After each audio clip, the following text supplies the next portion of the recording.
Hey, aloha, and welcome to Korean Natural Farming Office Hours for September 25th, 2022, 9 a.m. Hawaiian Standard Time. Pretty much every Sunday. Celebrated almost a year, actually a year last week, somewhere between this week, because exact dates don't line up. Or I guess if you count it by weeks, maybe they would, but by days. Started doing this for a whole year. So welcome. Thanks for being here. Thanks for growing the community. Thanks for doing natural farming where you are. And I'm going to start with a little inspiration and then get into some of the questions here. And yeah, thanks for being here. So today is, hey, oppression or exhaustion. And it's an unavoidable time of adversity. Quiet strength ensures a later success. It is a time of oppression and exhaustion. None of us escape such moments. They are simply a part of living. By meeting them in the correct spirit and cheerfully bending instead of breaking, you weather the adversity and meet with success at a later time. Inferior elements, either in oneself, another, or the larger world, interfere now to restrain the superior person. It is foolish to fight against the restraint. Success is simply not possible now. Rid yourself of the desire to progress and return to neutrality and acceptance. The stubborn pursuit of results will bring misfortune. With others, quietness and equanimity are the watchwords of the moment. Say little, say it gently. A similar reticence and gentleness should be applied to yourself. Do not lapse into impatience or mistrust of the deity. Accept that the creative often works in a way that we cannot see or even understand. A feeling of despair or depression is a sign that you are holding to a false belief. To perpetuate an untruth about yourself, another, or the sage is to block your own happiness. Root out and remove any idea or attitude which causes negative feelings. By opening your mind and quieting your heart and calmly holding to proper principles, you make possible for the creative to eliminate the oppression that currently exists. Whew, yeah. So, always interesting to get these ones where it's like talking about, oppression, exhaustion. And in my life here, feeling pretty good.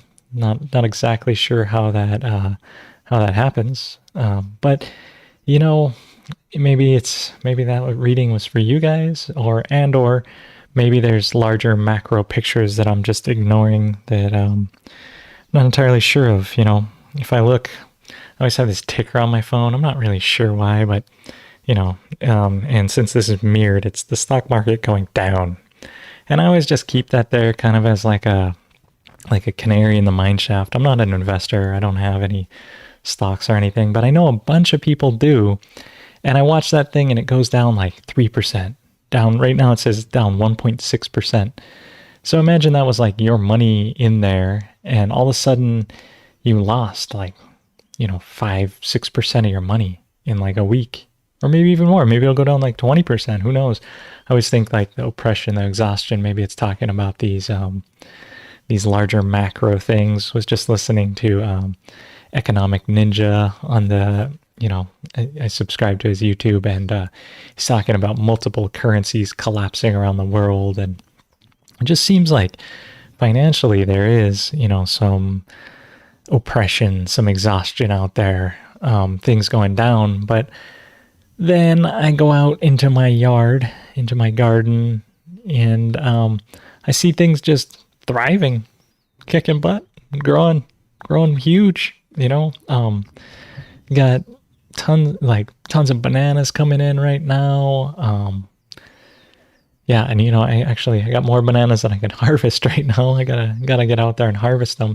And we're thinking of making KNF food. So taking the bananas, mixing with sugar, making a ferment, and then feeding that to our potatoes, because potassium aggregates a whole bunch in the banana fruits, and then yeah, that's good for potatoes. So spraying those and getting those things together. So yeah, it's a beautiful day today. It is, absolutely. It's good to see all you guys tuning in here. We got X Factor in Little Rock, Arkansas, Indiana, Stonemason. How's it, Brandon? Good to see. It's probably starting to get kind of cold up there, I would imagine. What is the equinox was the other day, 22nd. It's nice. Shout out to my brethren Kapila. He turned 40 on the equinox, little equinox baby there. And yeah, so good. Yeah, it seems like a good day.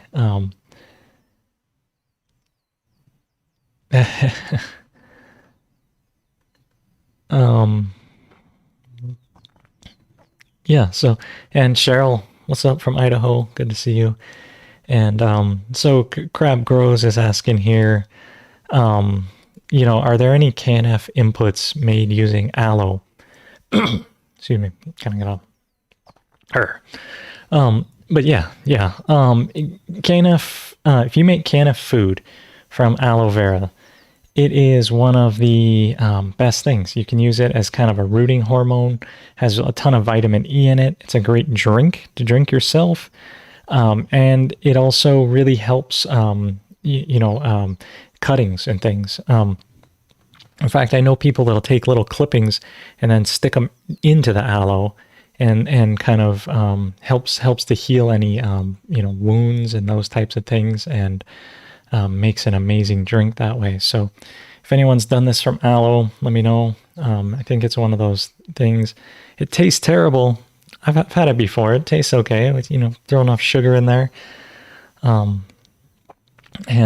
Yeah. So, and then what's up, Tyler? Hey, man.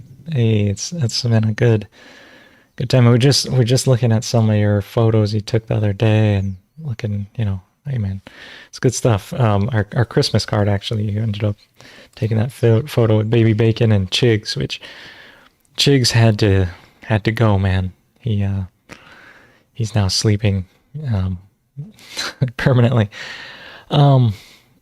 So yeah, and Eyewitness down in Florida, what's up? Just talking about you the other day too. It's amazing. People that come to the farm, and Cheryl, just talking.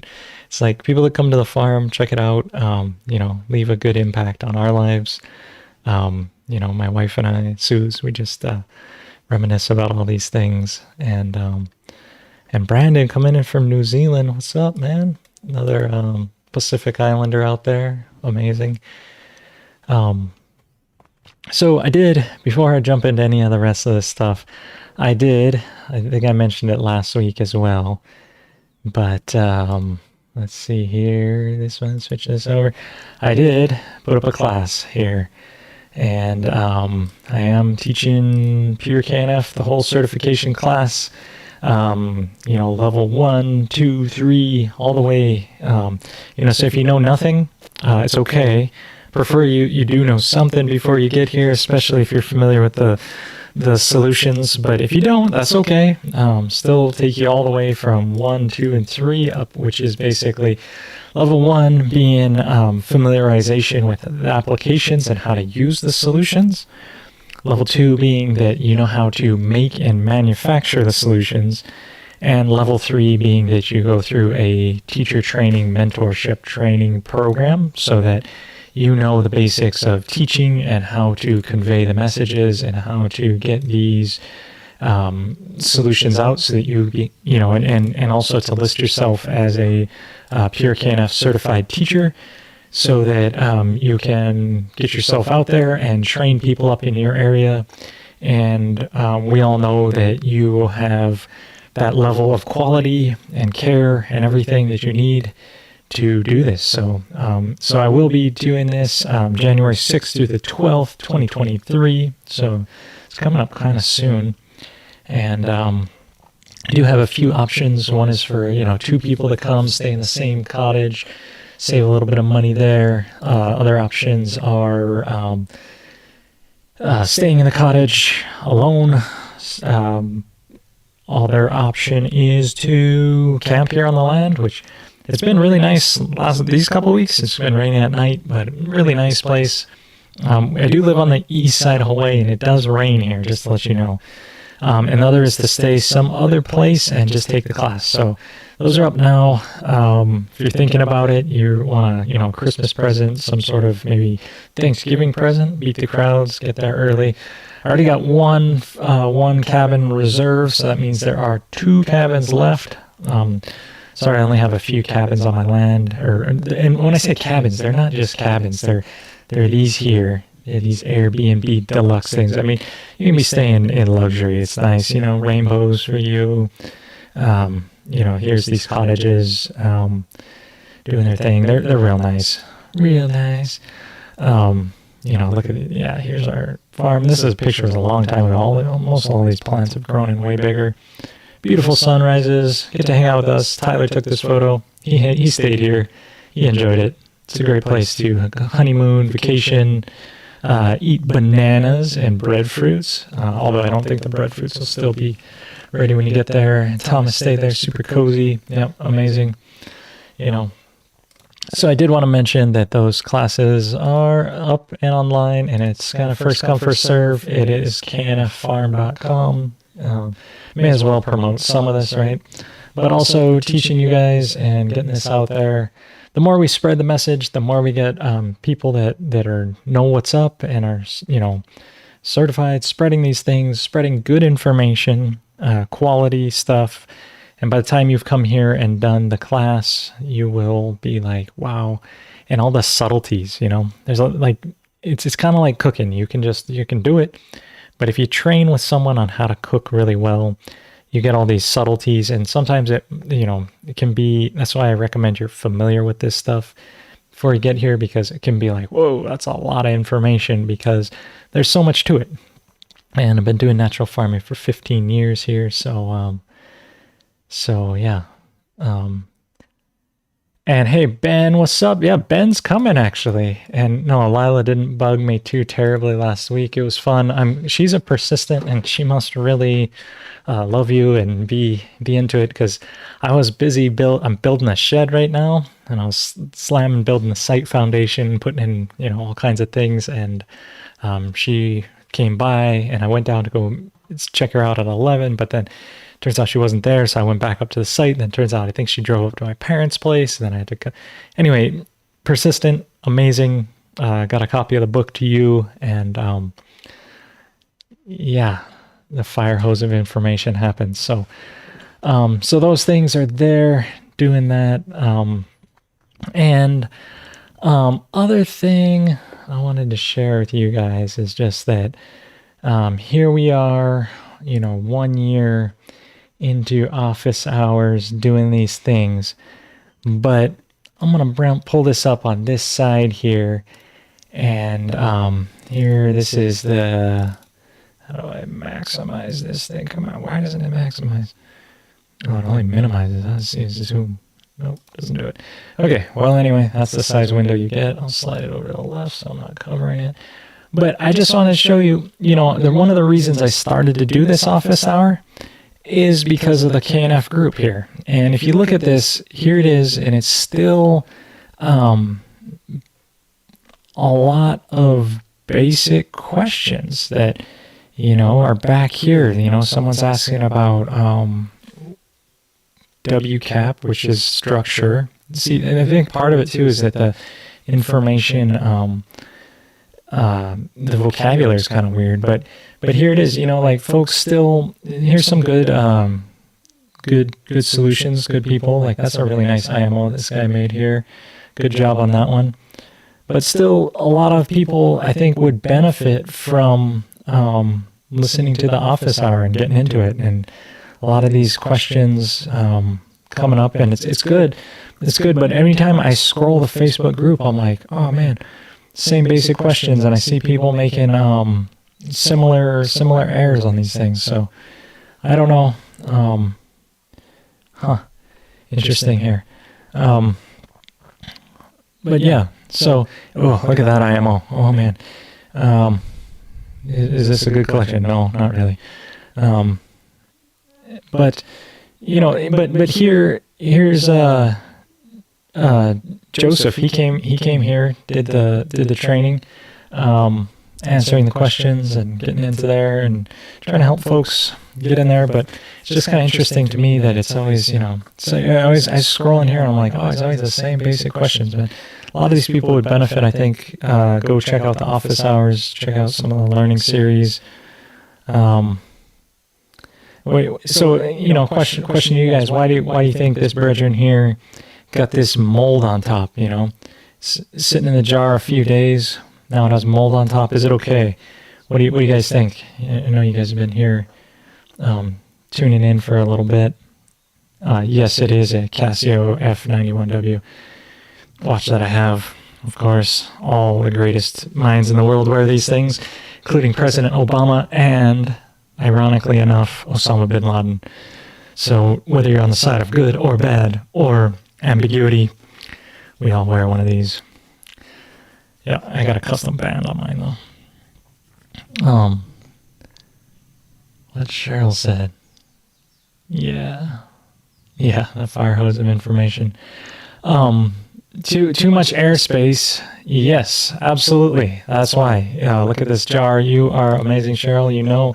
But he put this in this huge jar. It is less like a quarter to a third full. It's kind of less than a quarter full of this jar. Too much airspace. That's why the mold grew. Absolutely. That is the answer.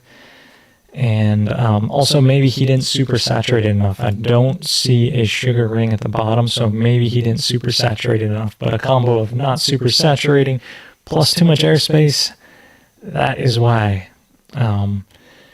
So you guys knowing this, getting in there, doing the things, and then it's always kind of interesting. We get questions like, does anyone try this method in the high desert? It's like, one interesting thing to me about Facebook is like folks go in there and they just ask questions right away without even searching. It's like, just hit this thing here and type into this like desert, and it's like before you go and get your question answered, you could see that this the table of contents on this one here, does it have it? No, but you can see here like all these folks doing it in the desert, and it's always interesting to me when I see, like even look at Spencer, man, that looks like a high desert to me. Turning some IMOs with his loader there. Wish I had one of those, man. Track loader. It's a nice thing. But yeah, scrolling, looking. It's so anyway. Enough talking about that. But there is, I don't know. Let's see. And you guys already here know all this. Yeah, it's transferred to a smaller jar. Stick it in the fridge. Yeah, if I only had a Facebook. That's the only thing I do. People friended me on Facebook. I quit it, by the way, which was a kind of a recent topic that we've been talking about. One of Suze's best friends and my good friend staying with us this week, and she was talking about, just the terribleness of social medias. And then, I talk about the benefits of it too. I've been basically Facebook sober for since January 2022. So I guess this year. No, was it? Yeah. 2020? No, I don't know. 2020? 21? I don't know. 2021, I think. I quit January 2021. So quit that stuff, and it's okay. But building up other services, KNF support. So here, if you went, I just searched on Facebook a little bit for that for desert there. But even better, you search here KNF support, and you search this for desert, and let's see. Even better answers that come up here. So soil. Here's someone asking, I bag soil because they live in a desert, poor soil. Here's IMO collection in dry climates. IMO collection during drought, collecting IMO in Southern California, and so even this site off Facebook, a site that's run by the Pure KNF Foundation, even better way to find these answers, and you don't have to share your data with the Zuck. It's none of the data collected here goes anywhere. It's owned by I guess the foundation, or I don't even know if there's a terms of service on it, but basically what happens here stays here, and you get great answers. Like, look at this in the dry climate here. Here's a couple great answers. The 2 Microbial Secret Society episodes. Getting great answers for folks, and these answers, then you can vote them up if you like them, and the best ones can float to the top, so it's even better than Facebook there.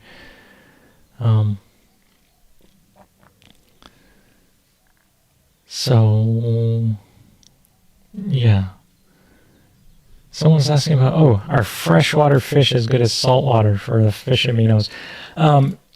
That's a great question, and they're answering it here. Use what's local is best. I like that answer. And then I just, the classic Master Cho's answers here. Like, if I look up, let's see.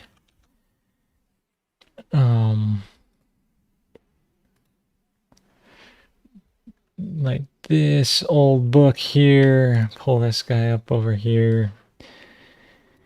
And so, you guys are asking what's ideal, what's great.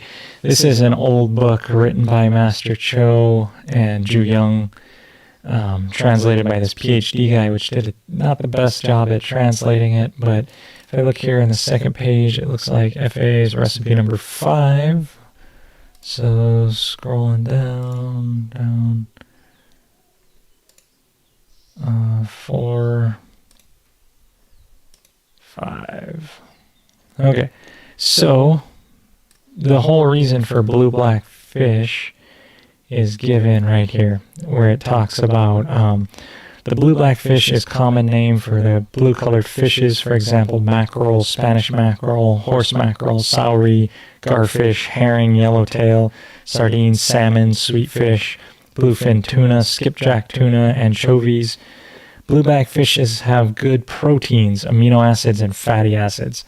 They contain a lot of DHA and EPA, which I'm not sure what exactly that is, which are well-known unsaturated fatty acids that are recognized as healthy food. Both DHA and EPA function to lower cholesterol levels and prevent adult diabetes or diseases such as arteriosclerosis and high blood pressure. Blue-black fish help children to be bright by supplying oxygen to their brain cells. Need some more of that these days. Blue-black fish also prevent Alzheimer's disease in elderly people by preventing aging and death of brain cells. Blue-black fish contain various amounts of vitamins. Vitamin A prevents night blindness and strengthens the immune system, increasing resistance to diseases such as the common cold. And vitamin B complex prevents anemia and beriberi and helps cells to regenerate. Vitamin E functions to slow down the aging process by blocking peroxidized lipids in the cells. Such effects is also excellent in plants as well. So all those things for you, but also your plants, right? You ever think your plants getting diabetes? They might, right? I don't know. I think it's slightly different, but who knows? Thinking of the plants getting Alzheimer's. Well, if they forget where they are, they're still in the same place. But all those things, fish heavy in omegas. This is exactly what you guys are talking about. These are the reasons for using the blue-black fish. But it also talks about salmons, and I don't know if trouts fit into this. I don't think it was listed on this list. And if you're worried about contamination and pollutants, man, you know, the best thing you can do is when you go to the beach, spread IMOs and stop being part of the problem. Put an IMO sprayer in your car, start spraying the IMOs, and, you know, toxins are everywhere, and I don't know, you know, it's almost impossible to avoid them. So I'd say you're probably better off just going with what you got and causing less toxins as you do it. Hey, James from Tanzania, and is it safe? He's asking, is it safe to use chipwoods direct for mulching? Some say it will increase soil acidity. Please advise. So one thing is when you use fresh wood chips, is what can happen is fresh wood chips require, like, sometimes people say it'll steal nitrogen or increase acidity, which are similar processes happening. Or at least I think so. I'm not exactly sure on that, but the chips, they can steal nitrogen from the plant, but really what they're doing is they're taking all the nitrogen to grow microbes in your wood chip pile. So if you're going to use fresh wood chips, I highly recommend that you amend your wood chips with the indigenous microbes and the KNF protectors, the lactic acid bacteria. You amend those two things in there to really help kickstart the breaking down process, as well as keep the plant from stealing nutrients, because as it's growing biology, it'll suck the nutrients out to do it. But if you amend your chips as they're fresh, it'll work. If you're going to wait a little bit and compost them for about 2 weeks before you use them as well, that can help. Sometimes it depends how thick you put the wood chips, but fresh, thick wood chips can really heat up and then cause the plant also some stress to die. But getting those things, you know, I use what I call pile tech, which is basically and now I've been dropping fish waste. So I actually drop a pile of fish, like think about 30 gallons of fish, and then I cover that with a wood chips on top, and then I put that around where my fruit trees are, existing fruit trees, or I plant, drop a pile like that and then plant around that my taros and cassavas and sugar canes and more of my garden type of crops around those, and those things are doing great. So for wood chips, I would say, and then also if you can get humic acid, which is like taking compost and running water through it, not spraying it to make it come off, but just passively running water through it, and you get that humic acid. If you apply that also to your fresh wood chips, it'll really help kick off their process to decompose and to grow the fungal stuff that you need. And so other thing too is that if let's see here, if I look into let's see, I probably have it open here somewhere. Do I? No. Let's see. Open the recipe book here, because there's another relevant chart which makes a big difference for you. Hang on. Oh, I should just find it this way. I should have this thing on a shortcut is really what it comes down to. Let's see. So in the recipe, the thing that I'm going to pull up is one that shows where there's a succession in forestry, and that let's see here. Pull this up and let's find the right page here. Is this graph here, and make sure I'm on the right thing here, and make this a little bigger. And so what I wanted to show you is this as well here, and make this even slightly bigger. Too big. Okay, so this here is that if I'm and this is the difference between like forests over here, where they have this column coming across here is bacteria, this upper column here, and then this column coming across is fungus. And in a forest, there's like 700, 7,000. It's these large quantities of bacteria, but also a ton of fungus. And that is most conducive to growing trees. If you are using wood chips from trees on annual cultivation, you maybe are adding more, it's more conducive to this fungal populations than it is to this annual cultivation. So if you were to do annual cultivation, your ideal mulch instead of wood chips for annuals and perennials is going to be like hay, or not hay, straw, or grass clippings, or those types of things, and balancing these out that way a little, versus putting wood chips. If you're putting wood chips on trees and forest, that's when you're getting more fungal, and the wood chips are broken down by more fungal things, and that's a better thing. So, pathways and things you want to have slow growing, weeds not come in as fast, wood chips. Areas you want to have faster growing crops, you're going to want to have a little bit more of a bacterial than fungal ratio, about 2 to 1 here and about 1 to 1 here. So versus this one is 1 to like -10 or whatever. If I was using that same ratio here, it'd actually be 10 instead of, like 1 to 2 or 1 to 1. So, so do be aware of that as well with your wood chips and those things. And it lost the sound. No, I think the sound's still coming. I'm not exactly sure. I should probably clean this up when I get feedback on there. Okay, so going up here, yeah. So, yeah, okay, so, yeah.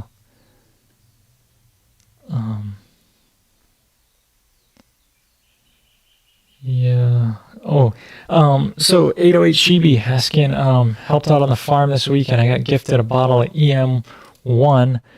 Try it or chuck it. I would say try it. Try it. EM1, and if anything, my friend Cab, who makes EM1 up on the north side of the island, he always says, if anything, just flush it down the toilet. You're going to help clean the planet, help clean the wastewater, clean your sewer lines out. Dump it into a, if you're on Oahu, dump it in the Aloe Canal. Aloe. Welcome to Honolulu. But yeah, EM1 is great. It is essentially what you're getting with EM1 is lactic acid bacteria, which are the KNF Protectors. You are getting purple non-sulfur bacteria, which you can get out of pond water. And you're also getting a certain family of yeasts, which all three of those things are great individual components that can be used in natural farming. The main one, of course, KNF Protectors, makes the biggest difference, but the other purple non-sulfur bacteria help, they synthesize sunlight and turn it into energy. They photosynthesize, and the yeasts are always help clean up excess nutrients and things and keep things in balance. So it can help firm things up that way. Yeast love eating sugar. So I would make, keep the EM around, use it sparingly. If you're going to use it, always include a food with it, because it's like you're putting out a bunch of microbes. Those microbes need to eat. Mix it in with some manures. Really, really amplify it and use a whole bunch of it for yourself. And Partita got some great comments here. Surely the pH is dependent on the ratios of fungus to biology. And yeah, in addition to changing pH and things, there is a different pH if you sample the forest versus the annuals. And but the microbes, if you're worried about macro pH, the microbes manage micro pH. And like right around your root zone, if they need to solubilize certain things, they'll acidify it or alkalinize it. And then it'll make more things more available or less. So the plant will exude different sugars. The bacterias will then change the pH of the soil to make it available. So there's a great thing here where I'm just going to search pH solubility of fertilizer. I'm just going to search this and see what it gives me. Yeah, here. So this is what I'm talking about here, where let's see this here, where basically in different pHs, down here's the scale at the bottom. Can I multiply this, or I gotta zoom in this way? But in the different pHs down there at the bottom, you can see that, like, for instance, iron is very dissolvable at very low pH, and so is boron, manganese, copper, and zinc. Whereas the NPK are absorbable around the 7 pH, and then also down in very highly acidic, strongly alkaline things like the molybdenum over there. And so what you got to realize is that if you're trying to macro manage pH and you're trying to make it all 7, because you were told that 7 pH is where the plant wants to grow and what it likes to do, well, then you're going to miss out all your iron and manganese and boron, or at least some of it. I mean, it kind of overlaps here, but a lot of it, here. And so you're better off to get good biology in the soil, and then they will dissolve it, right? So this is only looking at a few of the nutrients. There's much more than this. There's gold, there's all these other things which applying seawater can do. But this is why that if you're trying to macro manage the pH, you're always going to have a hard time. And some people are always like, oh, my pH is off. It's like, well, actually, if you get more biology and more organic material or organic matter in there, the biology will start to grow, and it will manage your pH to break it down the way it wants to, instead of you trying to do it. So I always recommend that, and understanding the pH for these things.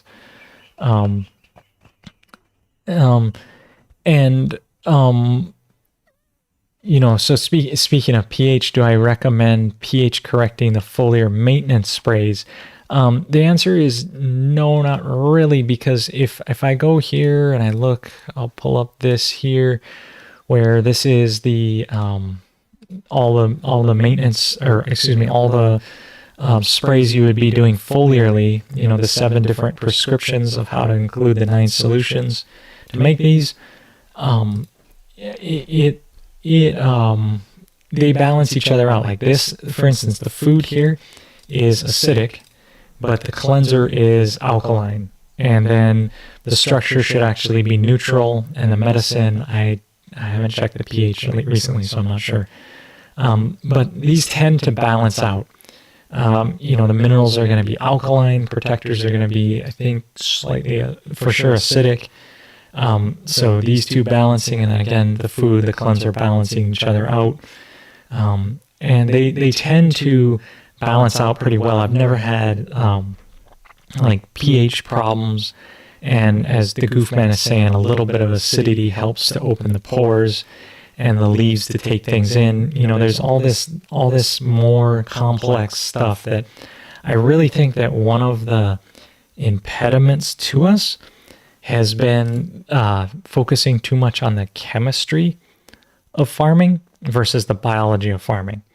Like if you're just taking material and you're fermenting it using the biology and then putting it back to a plant, and then you're getting all the chemistry because the plant itself had the right chemistry, then you're fermenting and extracting it, then you're spraying it back, you're giving, like, the chemistry is like there. And if you focus too much on the chemistry, you'll be looking at one element and you'll be upsetting your balance coming back and forth,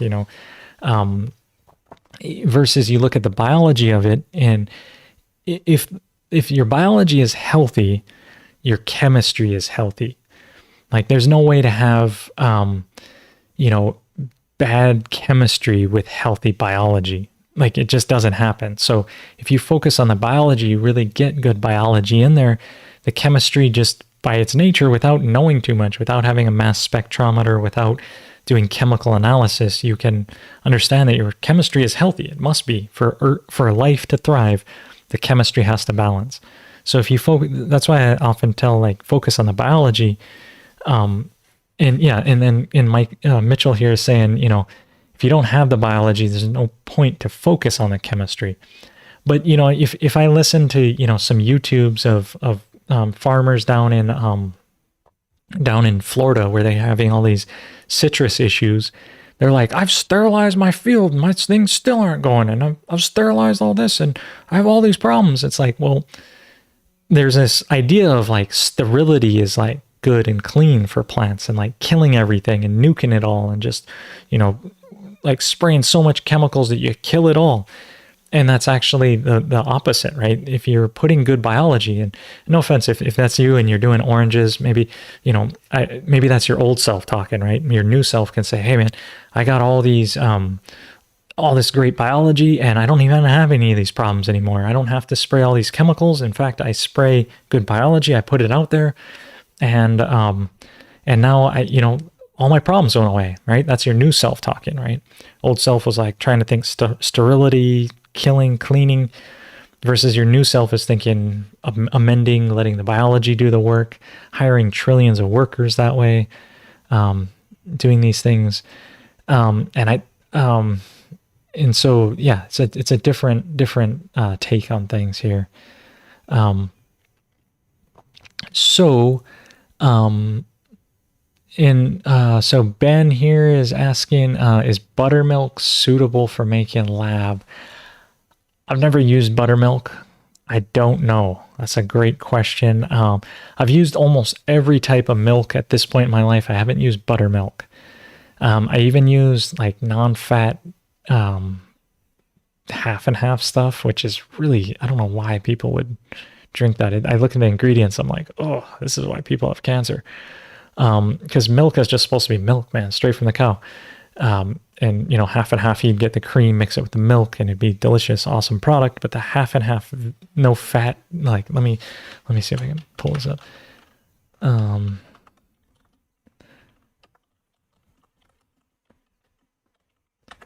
And see if I can pull this up. It's like, maybe I'm searching the wrong. I'm gonna just search zero fat, half and half. It's this dairy gold stuff, yeah. But let me see if I can find ingredients.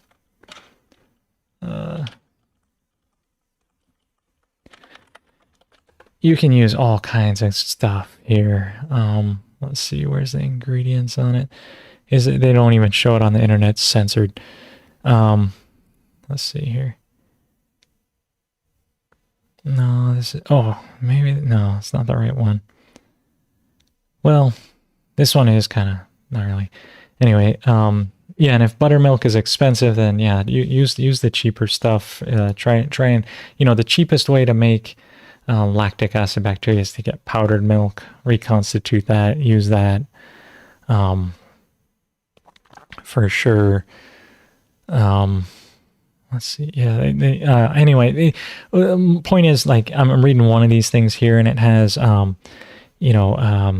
medium chain triglycerides, organic acacia flour or fiber, dipotassium phosphate, sodium citrate, gellar gum, and coagulated extract. And, so you can, lacto are really powerful. You can use all kinds of things and they will take it over. Main thing is that you want to have the fats and the proteins. You want to have the milk, the lactic acid, build lactic acid bacteria the best, right? So having lactose in there, I think lactose, and then they make lactase and they break it down, and it's this really cool process. And so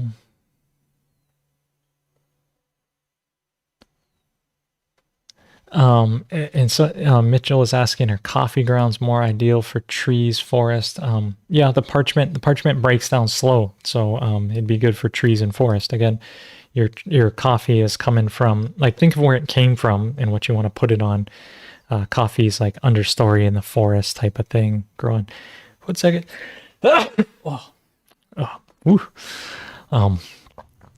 So Okay.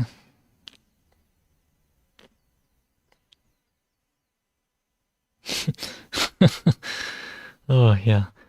Okay, so coming back, getting these things. Yeah, so container growers might worry more about pH. It seems irrelevant where we do not also consider the oxidative stress of the pH to the electrical content. Yeah, growing in a container, if anything, trying to make it as natural as possible. Grow a cover crop, put mulch it with straw. Try and make as much of a natural thing as possible. Thank you. Yeah, bless me. Thank you. And Julia has goat's milk, and she says it works great. And I totally believe that. Getting your own milk, having that situation where you can do it. Being, if you are in a dairy situation, you got tons of milk left over, what to do with it, ferment it, get it out there. Right now I've been collecting milk from a distributor of food, and luckily like every other week or so I'll get about 30 gallons of milk, and I ferment that. And is that Chris Chang there? I don't know, but what's up, Bretta? Camel's milk has the best, most nutritious. Yeah, but it's only if you own camels, right? The Middle Eastern folks, awesome. They got tons of camels over there. But if you don't, you don't have it, it's hard to get. Okay, so any issue making lactic acid bacteria anaerobically other than not getting the curd layer on top? Okay, so, oh wow. Powdered camel's milk, amazing. So no, so the whole point of Master Cho's recipes for the lactic acid bacteria is that the way he does it, he actually makes it in a way where the whole idea is that you increase the diversity. Okay, so if I switch over to his old book here, and it says, the LAB are effective. It says they're conditionally anaerobic, which I think, there's actually a specific word of what they are. They're, I can't think of it right now, but the way that they grow, they can do well without oxygen. And there is a guy that I did, he sent me a message, and he was testing like the amount of like lacto. Let's see if I can find that. Oh man, it's gonna be hard to find live. But he was sending me a thing where he was talking about lacto. Let's see.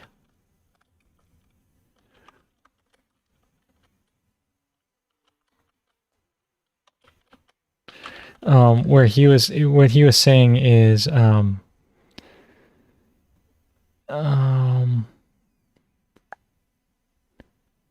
wow, there's someone else. Kate's Nature Farm, doing these things where he was saying he was trying the lactic acid versus, what it is, it's facultatively anaerobic.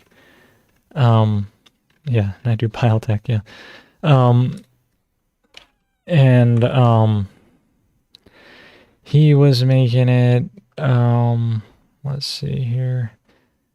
He was doing one where it was a comparison, but I can't find it right now. Oh, yeah, okay. So here it is. Transition this over.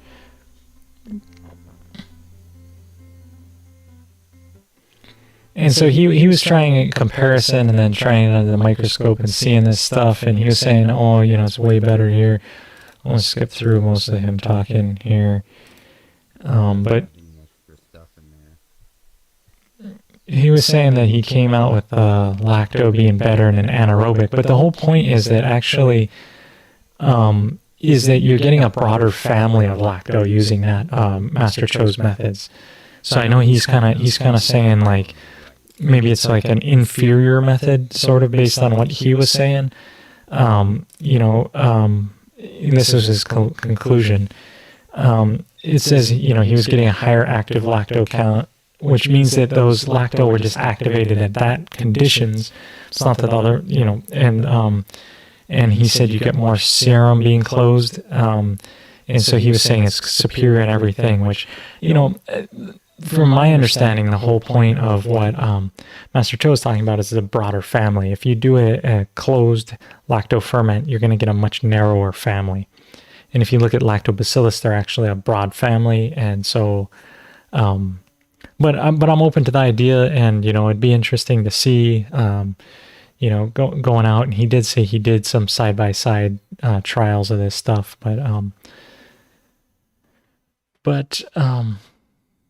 yeah.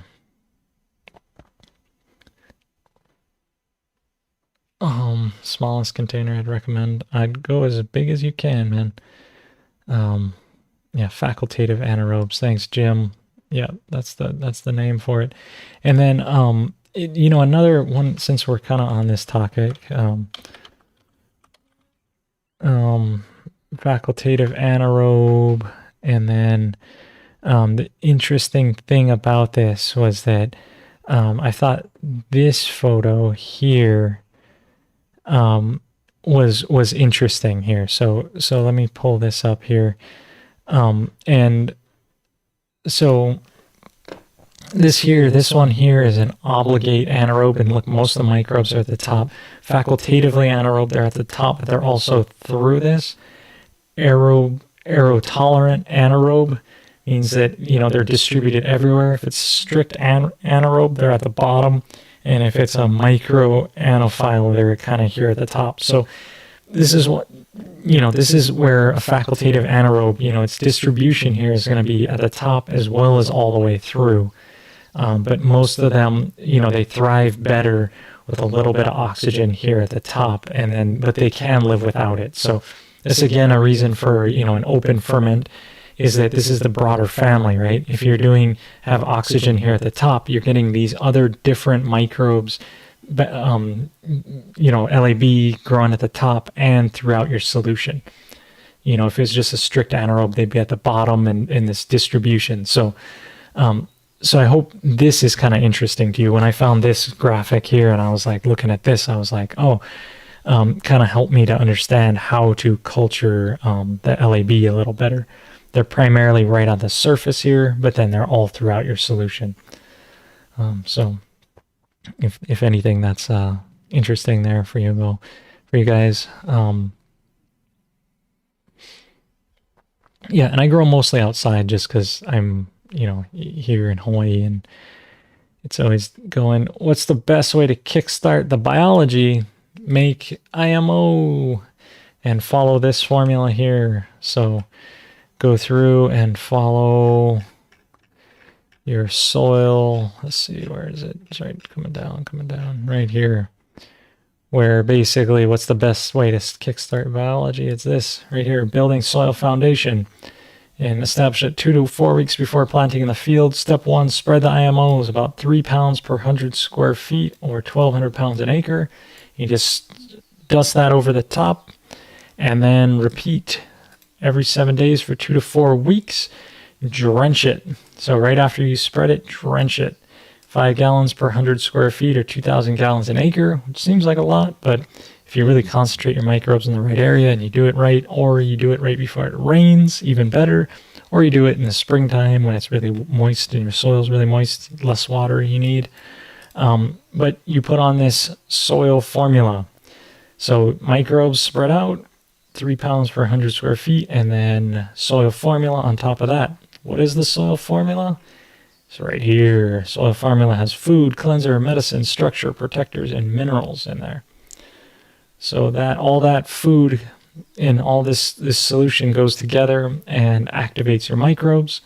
You put it down, every week for 2 weeks. You should have good food. If you got really poor soil for a month, you put it down every week, and this feeds them and helps them establish themselves, right?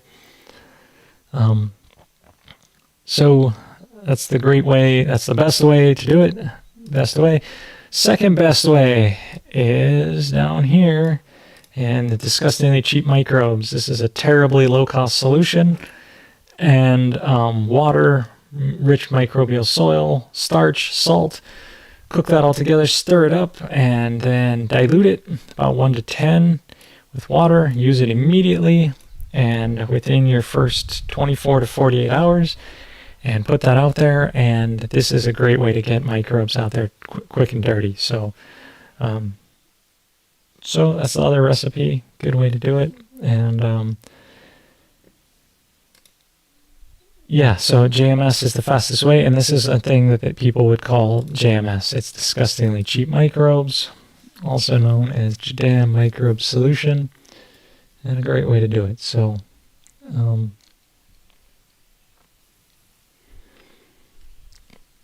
yeah, fastest way because you don't have to prep all the IMOs and all that stuff. So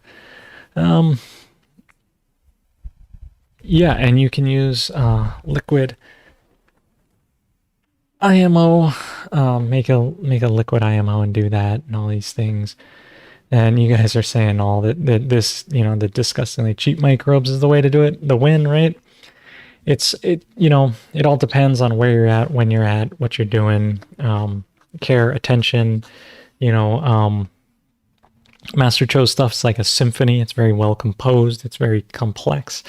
Versus Young Song Cho's disgustingly cheap stuff is more like just like a pop song. It's like put together to make some money quick, right? It's not going to last. It's not going to be the time, like how many people are still listening to Britney Spears versus how many people are still listening to Mozart, right?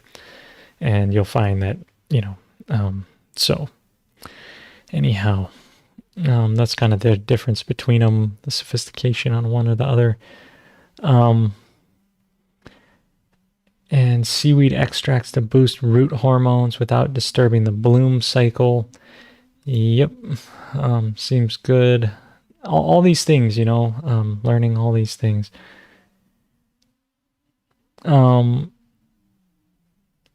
Yeah, I'm glad you guys are getting into it. And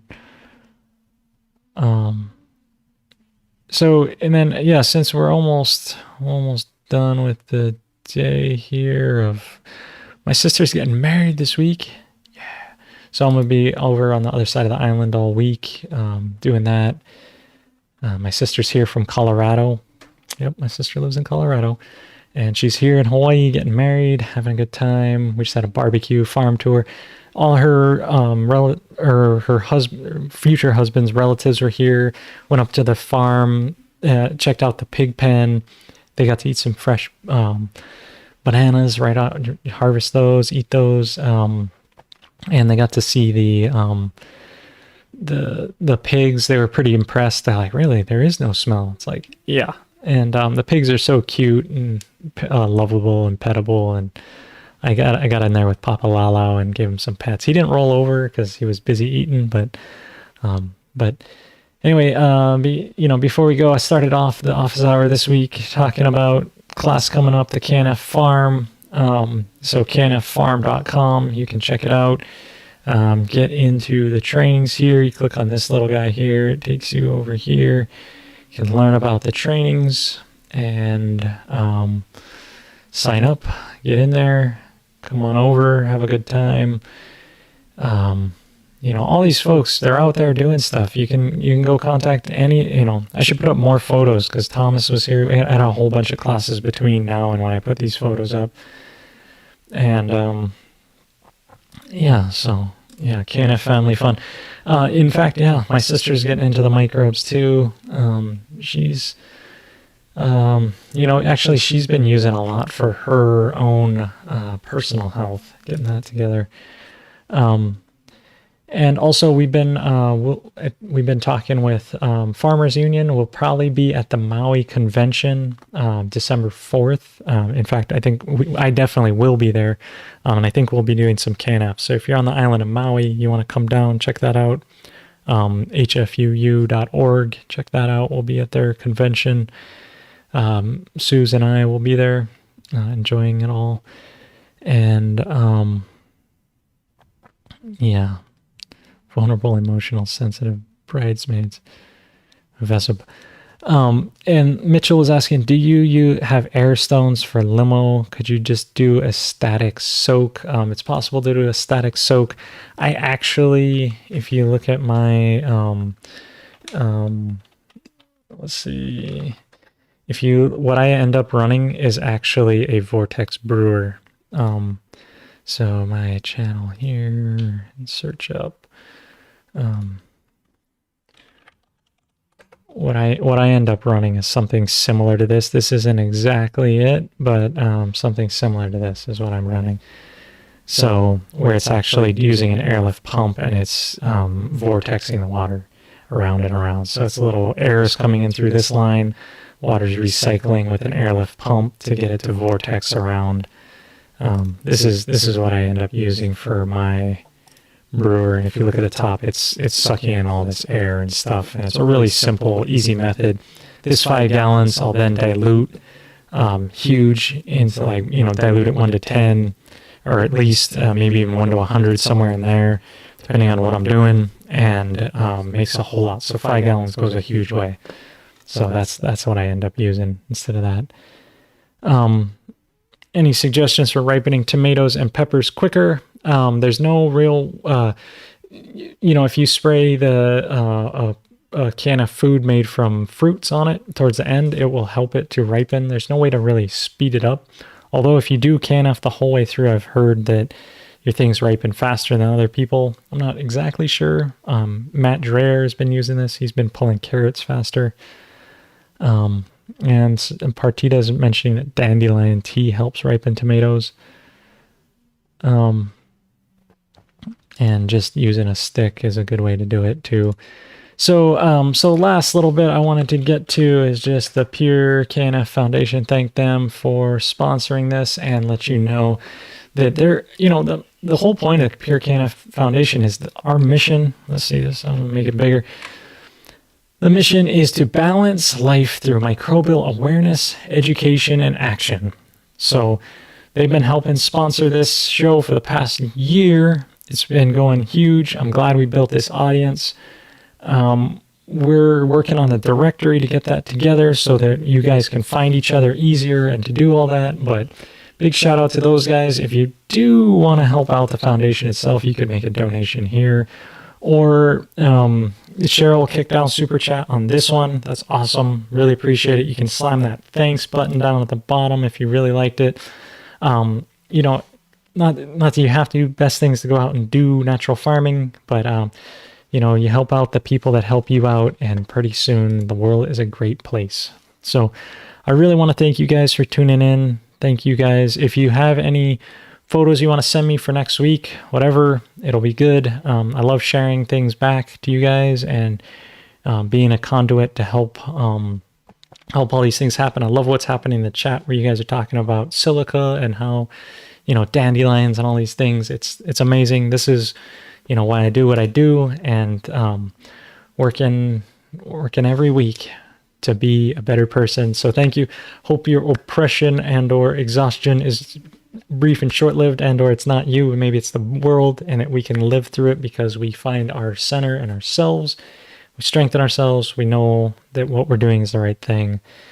And thank you. So long live the natural farmer. Aloha. Love you. See you next week. Aloha.